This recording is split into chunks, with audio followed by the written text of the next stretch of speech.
अखंड ज्योति, अक्टूबर 2021। परम पिता परमेश्वर ही हैं परमानंद के स्रोत। हमारे चारों तरफ कोलाहल ही कोलाहल है। हमारे बाहर भी कोलाहल है और हमारे भीतर भी। उसी कोलाहल में मनुष्य बेतहाशा भागता फिर रहा है। कभी वह बाहर से आ रहे कोलाहल को सुनकर उस ओर दौड़ पड़ता है, तो कभी अपने अंदर से उठ रहे कोलाहल को सुनकर बेचैन हो उठता है। कभी बाह्य जगत की चमक दमक उसे लुभाती है, तो कभी मन में उठ रही कुत्सित कल्पनाएं व कामनाएं उसे लुभाती हैं। परिणाम स्वरूप चित्त उद्विग्न और अशांत बना रहता है। वह करे तो क्या करे? वह बेचैन, व्याकुल, व्यथित और विचलित हुआ जाता है। उसे वहां से निकलकर भागने की कोई युक्ति भी नहीं सूझ पड़ती। फिर वह जाए तो कहां? वह उनसे मुक्त हो भी तो कैसे? पर यह कोलाहल है ही क्यों और किस लिए? यह दौड़ धूप, यह भौतिकता की अंधी दौड़ है ही क्यों? यह व्यर्थ की थोथी हलचल किस लिए? यह बवंडर किस लिए जो हमें झंझावात में फंसी हुई मक्खियों के दल की भांति उड़ाए ले जा रहा है? कभी इधर तो कभी उधर, और हम कठपुतलियों की तरह बस नाचते फिर रहे हैं। आखिर क्यों और किस लिए? अवश्य ही सुख की चाह में, सुख की खोज में। पर क्या इससे कभी किसी को सुख मिल सका है? क्या इससे कभी कोई सुखी भी हो सकेगा? क्या इससे कभी किसी के मन में शांति आ सकी है? क्या इससे किसी में आंतरिक उल्लास आ सका है? क्या इससे कभी किसी को आत्मिक आनंद मिल सकता है? नहीं, बिल्कुल नहीं। तो फिर हम सुख की खोज में, सुख की चाह में, आनंद की चाह में विषय भोगों के पीछे भाग ही क्यों रहे हैं? और आखिर कब तक भागते फिरेंगे?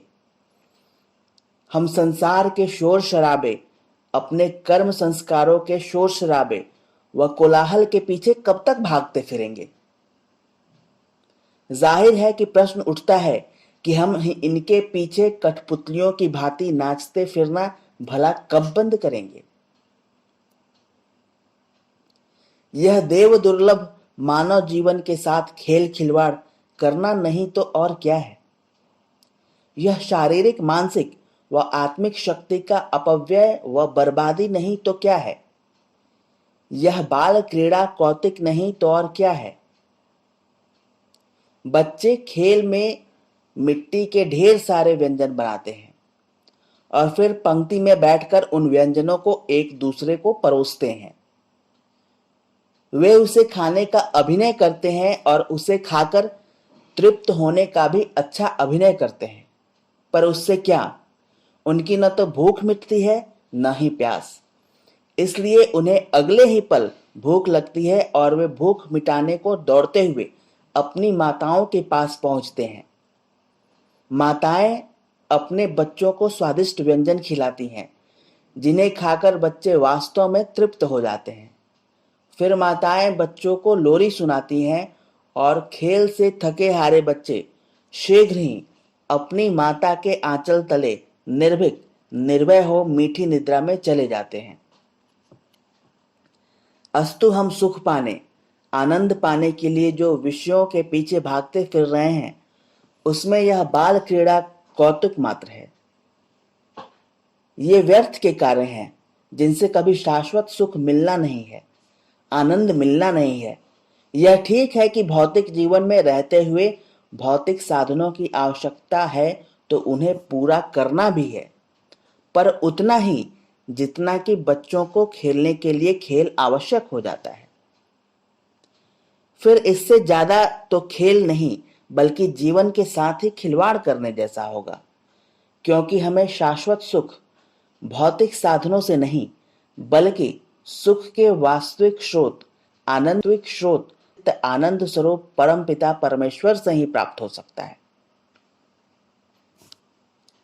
परमात्मा के आंचल में, परमात्मा की गोद में, परमात्मा की शरण में ही हम निर्भय व निर्भीक हो सकते हैं और परम सुख की, परमानंद की अनुभूति कर सकते हैं। वे परमात्मा हमसे दूर नहीं बल्कि हमारे ही पास हैं। वे तो आत्मा के रूप में हमारे अंदर ही विराज रहे हैं। शरीर तो उस आत्मा का आवरण मात्र है, वस्त्र मात्र है। इंद्रिय सुख क्षणिक है, क्षणभंगुर है। यह हमेशा अतृप्त और अधूरा ही रहता है। पर हमारे जीवन का सारा प्रयोजन अब तक शरीर को सजाने संवारने, मन को, बुद्धि को संतुष्ट करने पर ही केंद्रित रहा है। हम या तो मन और बुद्धि के इशारे पर नाचते रहे हैं या फिर संसार की भेड़ चाल में चलते रहे हैं। इसलिए अपने भीतर आत्मा के रूप में विराजमान परमात्मा की उपस्थिति का हमें कभी आभास तक नहीं हो सका। प्रश्न उठता है कि हम अपनी आत्मा में परमात्मा की अनुभूति कैसे करें? हम कैसे अपनी आत्मा में परमात्मा को प्रकट करें? योग अध्यात्म का सारा उपक्रम ही अपनी आत्मा में परमात्मा को अनुभव करने पर केंद्रित है। ज्ञान, कर्म, जप, तप, भक्ति, ध्यान आदि अपनी ही आत्मा में परमात्मा को प्रकट करने व उनकी अनुभूति पाने के विविध साधन हैं। जैसे समुद्र में उतरकर ही समुद्र की लहरों से खेला जा सकता है, उन लहरों को अनुभव किया जा सकता है, समुद्र की गहराई को अनुभव किया जा सकता है, वैसे ही परमात्मा के ध्यान में उतरकर डूब कर ही परमात्मा की अनुभूति की जा सकती है। इधर उधर भागते फिरते रहने के बजाय हमें स्वयं के भीतर ही उतरना होगा। अमूल्य जीवन का पल पल बीता जा रहा है, पता नहीं कब शरीर छूट जाए। यही समय है शांति से बैठकर अपने आप में समाहित होने का, अपने आप को एकाग्र करने का, अपने हृदय में स्थित आत्मा में उतरकर परमात्मा का दर्शन करने का। यही समय है उस आंतरिक द्वार को खोलने का, उस स्रोत तक पहुंचने का जहां से आत्मज्ञान की अमृत गंगा प्रस्फुटित होने को, प्रकट होने को और हमारे भीतर प्रवाहित होने की प्रतीक्षा में रुकी पड़ी है। यही समय है उस ब्रह्म सागर में उतरकर उस सागर में उठ रही आनंद की लहरों से खेलने का और स्वयं को आनंदित करने का। गंगा की बहती हुई शीतल व पावस रसधार जलधार में उतरकर ही, भूग कर ही हम उसकी शीतलता की अनुभूति कर सकते हैं।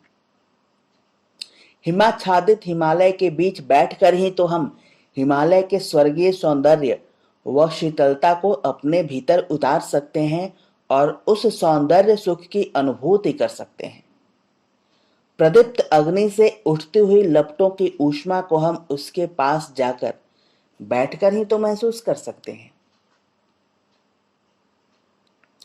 वैसे ही बारंबार परमात्मा का चिंतन करने से, परमात्मा की उपासना करने से, परमात्मा का ध्यान करने से हमारी आत्मा में ही सत स्वरूप, ज्ञान स्वरूप, प्रेम स्वरूप, परमानंद स्वरूप परमात्मा की अनुभूति स्वमेव होने लगती है। हमें परमात्मा का स्पर्श ध्यान में, उपासना में ही प्राप्त हो सकता है।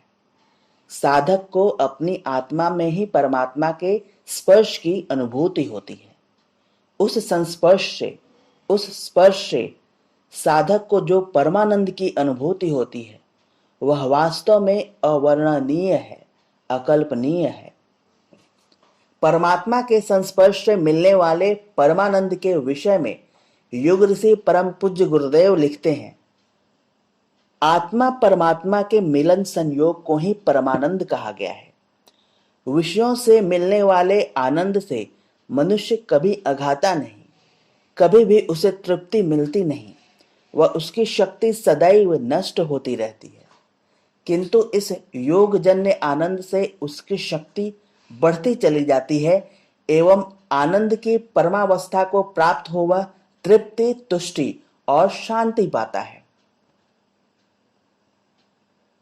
आनंद की प्राप्ति तभी संभव है जब मन की वृत्तियां चित्त की वृत्तियां, चंचलता पूर्णतः समाप्त और शांत हो गई हों, और ऐसा उसी के साथ घट पाना संभव है जिसने ब्रह्म का चिंतन करते करते स्वयं को ब्रह्ममय बना लिया हो, अर्थात ब्रह्म के स्वरूप को ही प्राप्त हो गया हो। श्री रामकृष्ण परमहंस कहा करते थे, जिसने ब्रह्मरस अमृत रस की एक बूंद का स्वाद चख लिया, उसे रंभा और तिलोत्तमा भी चिता की भस्म के समान प्रतीत होती है। वास्तव में ब्रह्म रस के समान कोई रस नहीं। इस रस के समक्ष अन्य सभी रस फीके हैं। जिसने एक बार भी यह रस चख लिया, वास्तव में वह विषय रस में कभी आसक्त हो ही नहीं सकता।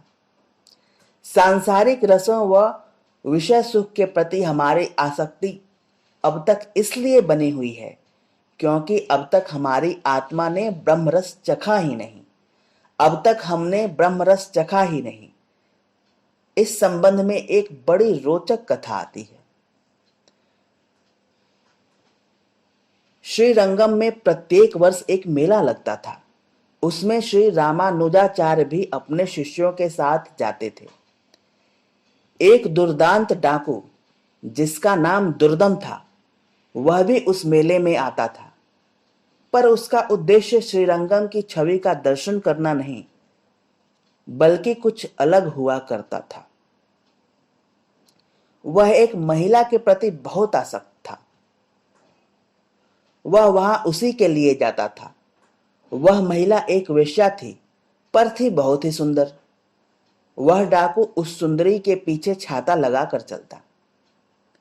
मेले में आए भक्तजनों का ध्यान तो श्रीरंगम की मधुर मनोहर छवि की ओर रहता, पर उसका ध्यान उस सुंदर युवती में लगा रहता। पर उसके आतंक के कारण कोई भी उसकी इस हरकत को लेकर कुछ कह पाने का साहस नहीं कर पाता था। जब आचार्य रामानुज को यह सब पता चला तो उन्होंने अपने शिष्यों से कहा, उसे मेरे पास बुलाओ। आचार्य की आध्यात्मिक शक्ति के विषय में उसने भी काफी कुछ सुन रखा था, अतः वह भयभीत था कि कहीं वे शाप न दे दें। न चाहते हुए भी वह उनके शिष्यों के कहने पर आचार्य जी के पास पहुंचा। आचार्य जी उससे बोले, हमें बड़ा अचरज है कि सभी भगवान में सौंदर्य का दर्शन कर रहे हैं और तुम एक स्त्री में आसक्त हो। यह सुनकर वह बोला, यह सुंदरतम स्त्री है जिसमें मेरी आसक्ति है, मैं उसे चाहता भी हूं। तब आचार्य रामानुज बोले, हम इससे भी सुंदर कुछ दिखा दें तो क्या तुम इसे छोड़ दोगे? इतना कहकर वे उसे श्रीरंगम की छवि के दर्शन को ले गए। मूर्ति में श्रीरंगम के रूप में भगवान श्री कृष्ण की अपूर्व सुंदर झलक देखकर वह भाव विह्वल हो गया। आचार्य जी की प्रार्थना पर भगवान ने उसे अपने अप्रतिम सौंदर्य की एक झलक दिखाई। अपूर्व सौंदर्य को देखकर वह दस्यु भाव विह्वल होकर आचार्य रामानुज के चरणों में गिर पड़ा और बोला, महात्मन, अब तो मुझे इन्हीं भगवान को प्राप्त करना है। इस पर आचार्य जी बोले, यदि तुम निर्दिष्ट तप साधना व ध्यान करोगे तो ही यह रूप भगवान का अपूर्व सौंदर्य तुम्हारे मन में, तुम्हारी आत्मा में टिकेगा, वह तुम्हें सतत दिखता रहेगा। वह डाकू तप साधना ध्यान करने को सहर्ष तैयार हुआ। तप साधना ध्यान करते करते उसकी जीवन दृष्टि बदलने लगी, उसके चित्त शुद्धि होने लगी, उसके हृदय में, आत्मा में भगवान की मनोहर छवि स्थिर होने लगी। ध्यान में वह उस मनोहर छवि का दर्शन करने लगा। जब आचार्य जी ने देखा कि अब विषय रस में उसकी आसक्ति नहीं रही, तो एक दिन उन्होंने दुर्दम को उसी स्त्री से विवाह करने का निर्देश दिया। उसने सारा जीवन सद्गृहस्थ के रूप में जिया। वह लोक सेवी के रूप में जीवन जीने लगा। प्रतिदिन आचार्य जी कावेरी में स्नान करने जाते और वहां से लौटते समय दुर्दम के कंधे पर हाथ रखकर आते। यह देख सभी आश्चर्य करते कि एक डाकू को साथ लेकर आचार्य जी क्यों आते जाते हैं। इस पर आचार्य बोले, अब दुर्दम दस्यु नहीं रहा, अब वह बदल गया है। तुम उसका हृदय देखो, अब उसमें भगवान बसते हैं। वास्तव में परमात्मा के दिव्य सौंदर्य का दर्शन मनुष्य में कितना बड़ा परिवर्तन ला सकता है। सचमुच इस दर्शन से पाने वाले आनंद को ही दिव्यानंद कहा गया है, परमानंद कहा गया है, ब्रह्मानंद कहा गया है। यदि चाहे तो हम भी नित्य जप तप ध्यान सेवा स्वाध्याय के माध्यम से भगवान के दिव्य स्वरूप का दर्शन कर परमानंद की अनुभूति कर सकते हैं। भगवान श्री कृष्ण ने गीता में स्वयं कहा है, युवजन्नेवं सदात्मानं योगी विगत कल्मषः सुखेन ब्रह्म संस्पर्शमत्यंतम सुखमश्नुते। अर्थात अपने मन को सदा आत्मा के साथ युक्त करके आत्मा को परमात्मा में लगाकर वह पाप रहित योगी आसानी से सहज ही परब्रह्म परमात्मा की प्राप्ति रूपी अनंत आनंद की अनुभूति करता है। यहाँ भगवान हमें यह स्पष्ट करना चाहते हैं कि बारंबार ब्रह्म का चिंतन ध्यान करने पर ही, जीव का ब्रह्म से मिलन होने पर ही, जीवात्मा का परमात्मा से मिलन होने पर ही जीवात्मा को ब्रह्म संस्पर्श की अनुभूति होती है। यही सबसे बड़ा सुख है। यदि हम इंद्रिय सुख को सबसे बड़ा सुख मानते हैं तो इसका अर्थ यह है कि हमारी जीवात्मा को अब तक परमात्मा का संस्पर्श प्राप्त नहीं हो पाया है, क्योंकि जीवात्मा परमात्मा से विमुख हो गई है, बिछड़ गई है। इस विमुखता, बिछड़ेपन व वियोग के दूर होते ही हमें प्रभु का संयोग प्राप्त होगा, सानिध्य प्राप्त होगा, संस्पर्श प्राप्त होगा और संस्पर्श पाते ही ब्रह्मानंद भी प्राप्त होगा, क्योंकि परमपिता परमेश्वर ही है परमानंद के स्रोत। उनसे जुड़ना ही इस जीवन का ध्येय है। समाप्त।